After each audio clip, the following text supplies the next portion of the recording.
Great. Hey, thanks for sticking around. I know it may be a bit late for some of you or early, but either way, I hope you're enjoying the conference. I'm a big fan of Security Weekly, so it's definitely like an awesome honor to be a part of this. Hopefully next year we can do it IRL. That would be awesome. So this is Up and Away, hunting bad actors into the clouds. A quick rundown. So I'll give you some information about myself, a bit of background around what I think it actually takes to stand up a threat hunting program. I know a lot of people, tend to make the mistake of just like on the fly standing up a threat hunting program or attempting threat hunting actions, which is it's great for the effort, but if it's not thoroughly planned out, it can definitely be a problem. So we'll talk about some background. We'll dive into some the logging. You can't get around logs, right? Vulnerabilities and attacks, and some typical attacks that that actually occur in the real world.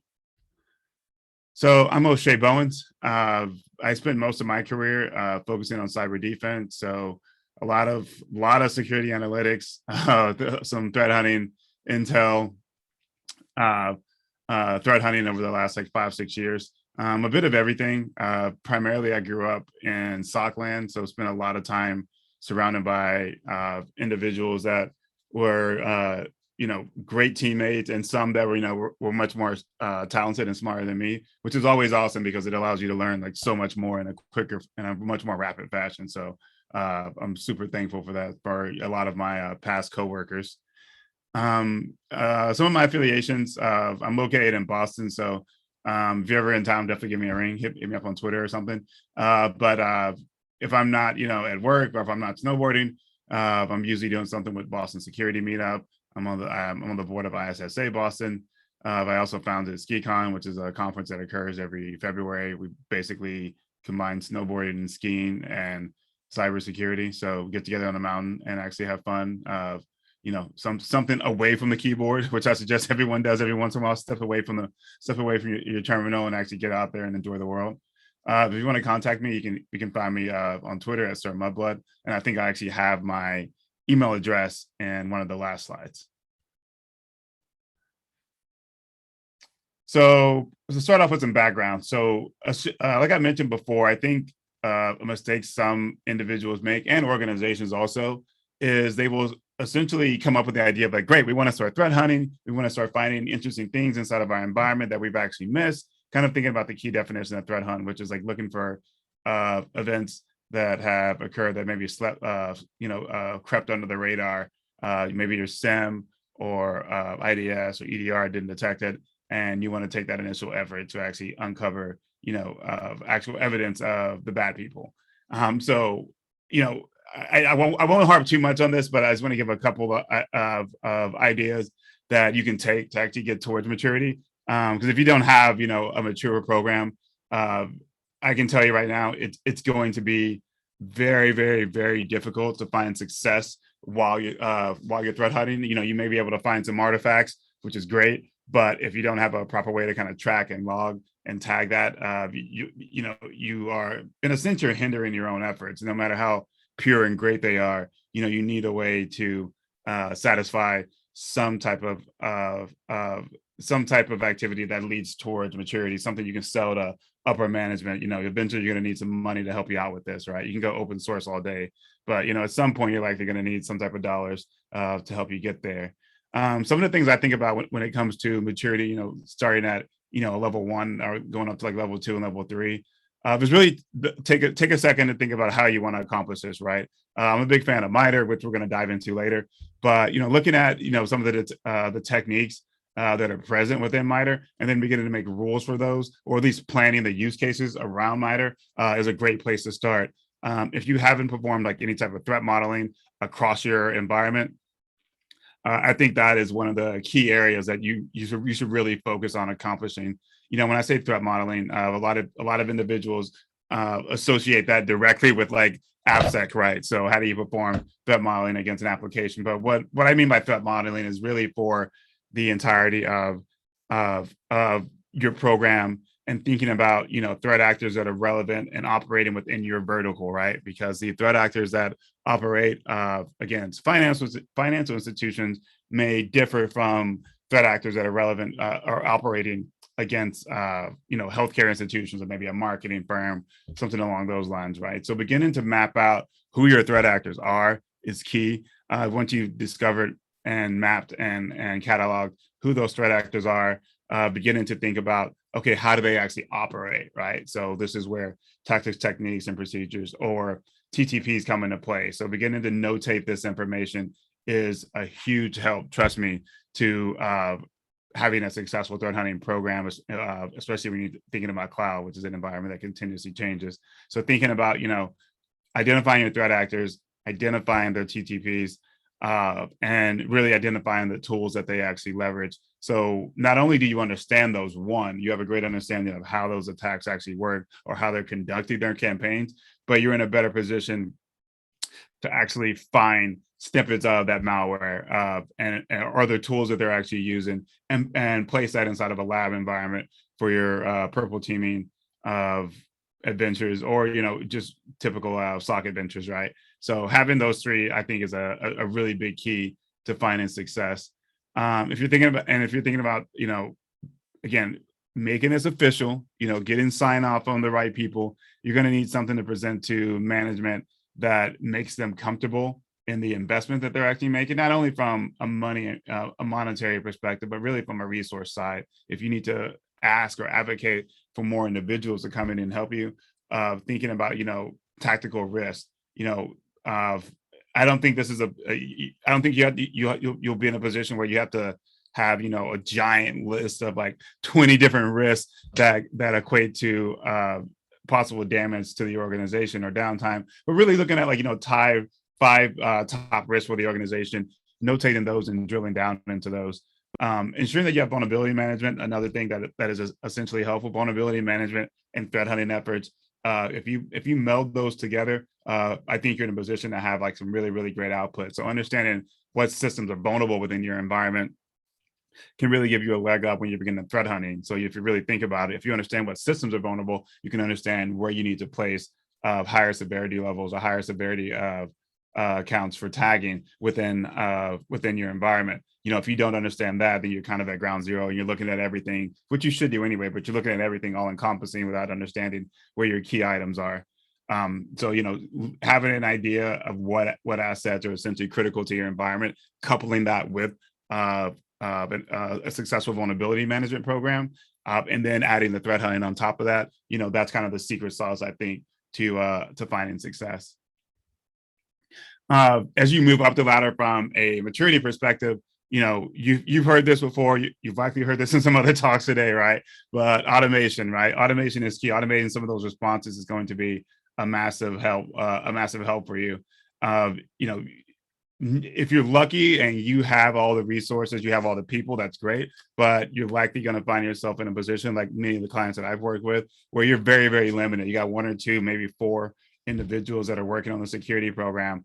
So you don't really have loads of time with the other efforts that you have to undertake from your daily duties to really try to like build out more of these manual searches and then digging through the responses or the output and then coupling that with further detections that you may want to build, or further searches, at creating more syntax actually search around the environment. Doing this manually is a pain in the butt. And really there's really no need to, in a sense. When you start diving into threat hunting within the cloud, we'll talk about some of the internal tools like AWS has to offer. AWS is going to be a big primary focus for us for this particular talk. But looking at some of the native tools AWS offers around automation with like Lambda and ECS, like that's huge. And I strongly suggest you take advantage of it. AWS does have, they do have a massive amount of documentation, just going to be upfront, but their documentation is crazy thorough. So take advantage of it. Look to leverage that towards automation. As you begin to think about, automation, working down from mission focus, right? So again, you're not going at this alone, or you shouldn't be going at this alone. Roping in management, roping in other teams that can essentially be helpful is a great idea. But in order to do that, you need to have not only valid use cases, but you need to have a clear and decisive focus for your missions and objectives. So work on that, bounce the ideas off of your current teammates, before you shoot it up to management and really begin to nail that down, because that's going to be a great help really when it comes to the justification of the time you're going to be spending threat hunting out of this 7 or 8 hours that you may work a day. I'm a big fan of CSC. So looking at some of the top, not every single item from CSC, but looking at some of the top items that I believe that are key from a foundational control perspective. Thinking about your malware defenses, your data recovery capabilities, data protection, your wireless access controls, account monitoring and control. Like, these are things that I think are super important that you want to begin to kind of build out your matrix around and build out your framework that justifies some of the efforts that you're taking.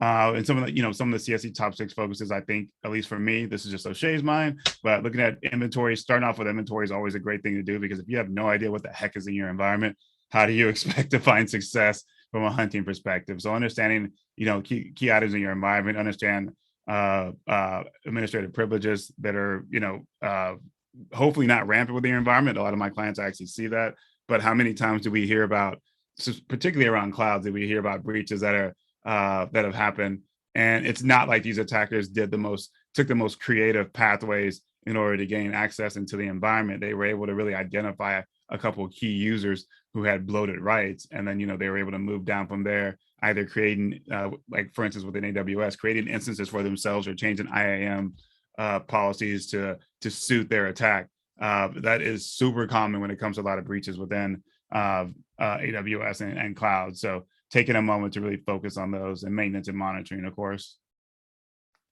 Making sure you have workflows that are established and repeatable, great thing to have. Some of your II focuses, I think Varus is a good framework to choose, but it's up to you. You're an individual, you're a smart man or woman, you can make that choice for yourself, but choosing some type of framework to track your threat hunting efforts and processes are needed. Again, if you want to make this an actual program within the security org, these are some of the big boy and big girl steps you have to take. So let's dive into some of the logs that I believe are really, really relevant for threat hunting within AWS. On the road to success, I think one of the steps you really, really have to take is take an all-encompassing view of what the heck, what the heck you can log and what the heck is within your environment.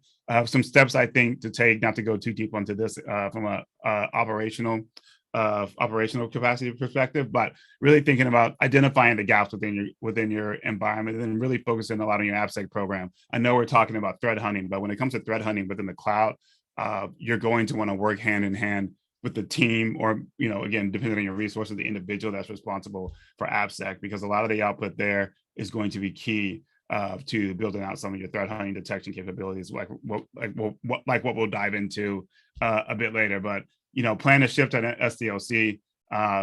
This is something, again, I think that is really, really key in order to find success within threat hunting for cloud. If you don't have at least an adequate software development lifecycle plan in operations, again, you find yourself in a really hard position to effectively dig out some of that logging that you need, that's available from the application that you're essentially hunting for. VPC flows. This is one of the internal native tools within AWS that is a really, really, really cool feature to have in your arsenal. Essentially, what VPC flow logs are, it's really just data that's collected on the path of the network of your choosing within AWS. So we're all familiar with, well, maybe I'm giving away my age here, but we're all familiar with port spanning, right? So the ability to mirror traffic from a switch. So think about this as mirroring traffic from like a virtual switch, but it's just within AWS. From something to remember also is that a lot of times this doesn't actually capture, not a lot of time, all the time, this doesn't actually capture traffic in the real. So there is a bit of latency involved. Maybe AWS will get better at this down the line. Right now they have, along with VPC flow logs, something you could do is look at VPC peering or traffic mirroring. traffic mirroring is something that actually will capture layer 3 traffic in the real, but you're kind of limited to the VPCs that you can actually capture from. So I think it's like 3 to 5 or something along those lines that you're actually limited to. So there is stipulations there. But typically within the VPC flow logs, if you're unfamiliar with it, the way that essentially works is, you can leverage something like an Amazon CloudWatch to track and monitor this, which is also which is fed into Amazon Kinesis or Firehose, and then this is dumped into an S3 bucket. That's essentially the path in order to get adequate VPC flow logs that you can leverage for the hunt. Again, there are some limitations with VPC flow logs. Traffic generated over instances, within Amazon DNS servers can be an issue. Windows instances while standing up the license activations can be an issue. So, thinking about these when you're actually trying to set this up. Another really, really great native tool is CloudTrail. Again, I'm sure many of you have heard a lot about this, but essentially think about CloudTrail as the overarching monitoring capability for your VPC flows. So again, this is something that's dumped into an S3 bucket. Something I recommend to really summarize this is ensure that you actually have some type of custom tagging or custom capability to track, let's say application A, which goes into an S3 bucket. You have the ability to search and filter, maybe using JS query or something along those lines, to actually grab the logs from the S3 bucket specifically relevant to that application. If you don't actually set up some type of custom filtering or custom tagging, you can really find yourself in a situation where you're overwhelmed by the amount of logs that are present. And that just really adds more time to your hunting capabilities and can really kind of drag you down depending on how much time you already have available to hunt. In most environments I've seen, they usually dedicate about 10 to 15% of their weekly time to threat hunting capabilities. So, be sure to nail that down so you can line yourself up for success. Diving into vulnerabilities and attacks. So it's always a good idea to know what the heck you're actually vulnerable to. You'd be surprised how many times I've asked this and people have no idea. But one of the oldies but goodies, still relevant, still super helpful, is OWASP Top 10. So if you're not familiar with OWASP, Open Web Application Security Programs, this is essentially a nonprofit which has a crazy amount of information relative to application security. It's a great place to really start if you're building out a threat hunting program, in order to determine, especially within the cloud, specifically AWS, but determining what type of vulnerabilities attackers are taking advantage of. The really cool thing about OWASP is like they have something called the top 10, but this changes from year to year to year as attacker methods are curated and changed. It's great to have like an organization like OWASP that's staying on top of this and really helping us understand what the heck is actually out there from a vulnerability perspective. So, some of the top vulnerabilities, which we're going to dive into a bit later with the actual attacks that you're likely going to encounter from researching the attacks on AWS are still in the area of security misconfigurations, insecure design, injections. These are things that you likely need to worry about. If you look at what's actually changed from like, let's say 2017 to 2021. It's not that much. You see some of the actual vulnerabilities moving up the ladder or up the chain of some that are knocked off. But I'm not saying you have to memorize every single one and understand exactly how the attack works or try to mimic it, but having a good idea of what those vulnerabilities are, we can save you a lot of time, and it's super helpful. Something I've seen outside of understanding the vulnerabilities from an OWASP top 10 perspective is really just simply put, mistakes that organizations make when it actually comes to, kind of stepping on their own foot or actually creating vulnerabilities or attack surfaces that, an attacker can leverage. Lack of adherence to policies.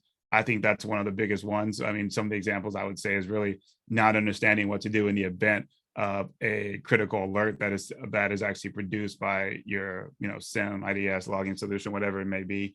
I've seen this happen multiple times where an incident is kicked off and everyone's a bit unsure of like how to actually proceed.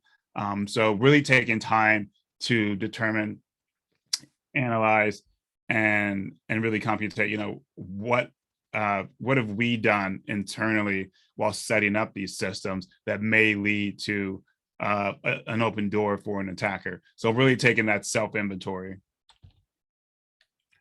MITRE is another item that I think is, kind of pivotal to building out successful threat hunts. I won't dive, super deep into it, but essentially what MITRE has done traditionally in the past is focus on networking and system attacks from different OSs like Linux and Windows and Mac. But this year they began to build out techniques relative to cloud environments, which is super great, super grateful really to the people at MITRE that do this amazing work. But really, when you're thinking about MITRE techniques for a cloud, the attacks, the techniques may differ just a bit, but still thinking about it from, the traditional method of, at the end of the day, the attacker's after something, right? So the traditional attack paths still are relevant, right? They got to scan, or they're likely going to scan before launching the attack. They like to get scanning to exploit, gaining access, lateral movement, and then exfiltration, right? So these things are still super relevant, but now you're just thinking about it from the MITRE technique perspective. So when you think about maybe credential access, what does that mean from relative to like AWS, right? So the credential access can simply be, not simply, you got to take time to build out these detections, but it's something, again, where you're going to leverage like CloudTrail events that are represented within guard duty or whatever you may be using from a SIM perspective to really start to query and gather those artifacts that you actually need. From a collection perspective, you're relying on CloudTrail events that are attempting to access like S3 buckets via like API calls. And I think this is one of the top actually methods you can actually use for threat hunting within your environment, right? Looking for API calls to some of those critical assets. Again, going back to levels of maturity, right? Understanding what the critical assets are. If you don't understand those, it makes it a bit difficult to begin to query and understand how you would want to build out detections for some of those API calls that may be hitting those critical assets, right? Something we built out was essentially mapping out some of the attack techniques for MITRE inside of AWS. So to the left is really old to new, right? So what has actually changed, right? So we just saw on the previous slide what some of those techniques actually mean for an AWS environment. So excuse me. But really now thinking about, okay, well, we understand what those techniques actually mean from an AWS environment, but really what are we looking for from those CloudTrail to guard duty logs and alerts, right? So if you're thinking about it from an S3 perspective, individuals that are looking to obtain access from step number one, right? What's the step number one? That's scanning. So scanning from an AWS aspect would be something like leveraging like AWS CLI to begin to list out public buckets that are available, right? So by public buckets, I mean essentially buckets whose IAM policies are super lax, to put it a nice way, right? And with those super lax IAM policies, you're looking for the ability to either add data to a bucket or pull down a bucket, find out what ACLs are relevant to an S3 bucket. When you're thinking about it from an RDS perspective, it's really like the ability to identify RDS instances that you could potentially restore from like a snapshot, right? AWS services all the way from a discovery perspective. Now you're looking at calls inside of headers in which you can look at the get and list requests or post requests and begin to kind of put together a path of, okay, right now we see post requests going to this particular AWS instance. That source IP is not something that's known to us internally. Let's go ahead and catalog that. Let's catalog that, step number one. Step number two, determine how many times this type of activity occurred. Step number three, determine the output of that type of activity, right? So these are just like quick examples of thinking about how can I begin to kind of hunt within an AWS environment, because it's going to be a bit different from the traditional hunting paths or traditional hunting techniques that you would leverage in the past. Really, at the end of the day, what you're thinking about is still the same, finding those misnomers within your logs that are not only relevant to justifying some of the detections that you may have in place, but relative to really building out more custom and more layered detections that you can leverage in the future for threat hunting efforts, right? So that's kind of the name of the game, right? You got detection in place, but let's find those gaps where some of the detection isn't necessarily firing off from alerting perspective, right? I always say there's a difference between events and incidents, and if you don't have adequate alerting in place, it's really, really difficult to determine, like, hey, is this just an event that happened, or is this actually like, an incident that's relative to us? As you begin to think about some of the typical attacks that actually occur within the AWS environment, what I've done here is simply just list out a couple of examples that you can kind of take home or take to your lab and really begin to kind of nail out, right? So from a privilege escalation perspective, or thinking about it from an attack, one of the techniques from attack MITRE, like, well, what is the attacker looking to leverage from a user perspective, right? So, if they can find success, again, lax AAM policies, really, really lax security groups. If they're able to find success from a user land perspective, what you're looking for is calls, API calls, in which, there's put user policy, right? So that's simply someone attempting to edit some of the policies relative to the group of users that you have in place. So hopefully you set up your users by using like from an organizational method. So there's not, a massive amount of accounts relative to like one user, which essentially when you multiply that out, you got, let's say you have, 30 developers, you have 30 developers with multiple different accounts across the environment.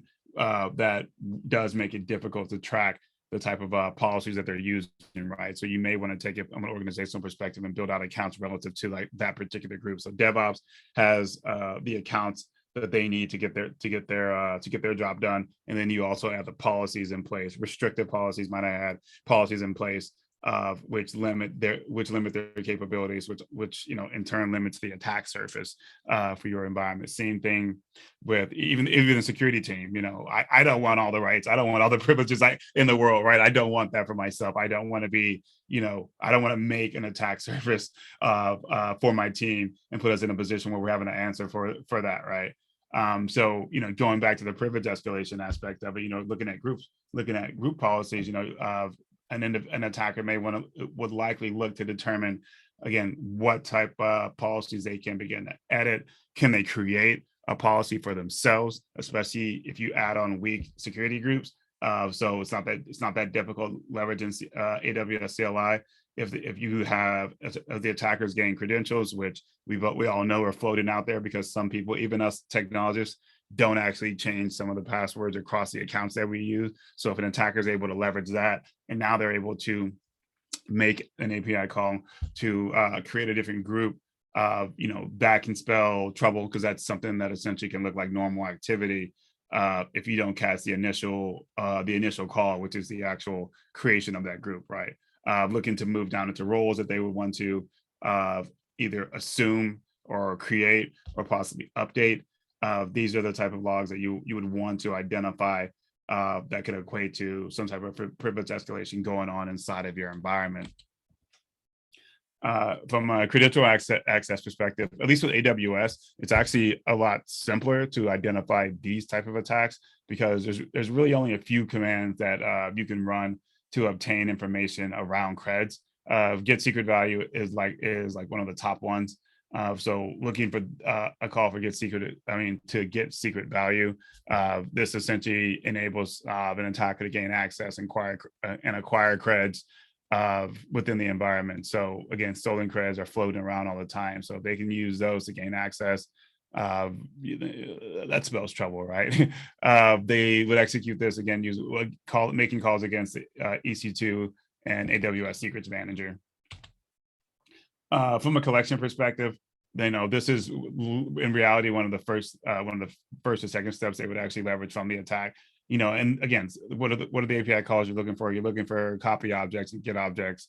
If they can obtain those, well, now they may be able to walk into not walk, but essentially navigate over to those critical assets that hopefully you've begun to tag and identify because you want to have a mature organization, right? So they may be able to move over into that and take some sensitive data from within your environment.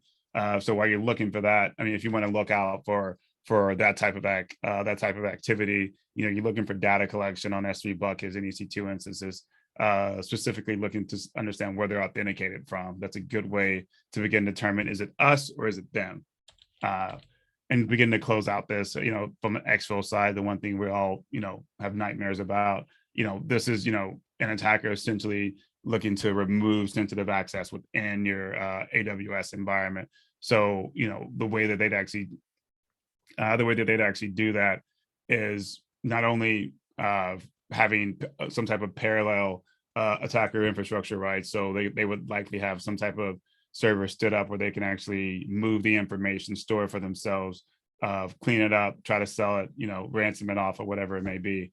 But the type of calls that you're looking for are across AWS AMIs to, modify snapshots, modify image attributes. Something we didn't really dive into here was really looking at some of the tools from a Docker and Kubernetes perspective that attackers also leverage to poison an environment by poisoning an image that's loaded via Docker. You can essentially ensure that your malware is replicated throughout the environment, especially if it's an image that's known to be used by the organization.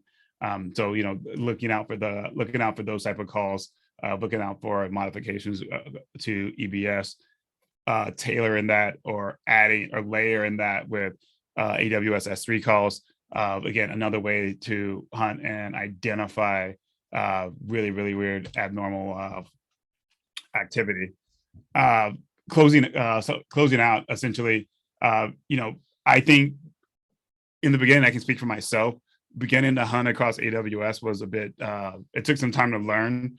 I'm not gonna lie, it was fairly difficult in the beginning because, it's a whole different animal, right? You need to understand how the access controls work. You really need to understand what type of calls are relevant to not only your environment, but just learning the calls that are made to systems and beginning to kind of put that in your brain. So it becomes kind of like muscle memory to determine, okay, wait, I just saw an edit for a snapshot, right? Why would someone do that? Well, we know only this group of users within our environment, which are DevOps, would do that. If it's someone outside of DevOps, crap, we got a problem, right? So really beginning to make this kind of like muscle memory and learn as much as you can about AWS via a lot of their documentations is a great step. But as you begin to collect all this information from threat hunting, you need to have a way to actually track it. So sitting down with your team and your management to come up with a framework or some type of policy or method to create matrix from your output is key if you want to be taken seriously. Dedicating 10 to 15% of your weekly time to hunting, I think that's a good place to start. Maybe eventually you're able to move into a position where you can hire someone full time, or maybe you yourself can transition into a full time effort as a threat hunter. Sorry. Avoiding rabbit holes. I'm guilty of this too. What I recommend is just staying on target, right? Understanding what your mission and objective is when you begin to hunt. The more data that you unveil, the more pathways you can be sucked down and really have your time drained as you're investigating some of the output from there. So really stay mission focused, have an idea of what you're searching for, and let that live as a top layer that drives you, right? So don't get pulled down into this. Moving towards automation. I know I've said this once, and you've probably heard this multiple times, but it really, really is key in order to maximize your output, right? You're only human, you can only do so much. So take advantage of some of the internal tools, again, especially like Lambda, that you can use to further search upon some of the return data from your initial hunts. Yeah, that's all that I have for you today. Again, thanks for joining me. Thank you again to the team at Security Weekly. Big thanks to Sam. She's amazing, and she was one of the individuals that reached out to me about coming to speak here. So plus she's just a lovely, lovely woman. So congrats, Sam, and hi, Johnny. I'm O'Shea Bowens. So if you want to reach me, you can find me on Twitter, Sir Mudblood, or my email address is there. So any questions that you may have, feel free to contact me. I try to respond in a short period of time, but I do get busy. So don't think I'm ignoring you. Just give me a little bit of time and I'll get back to you. Thanks again, and happy hunting.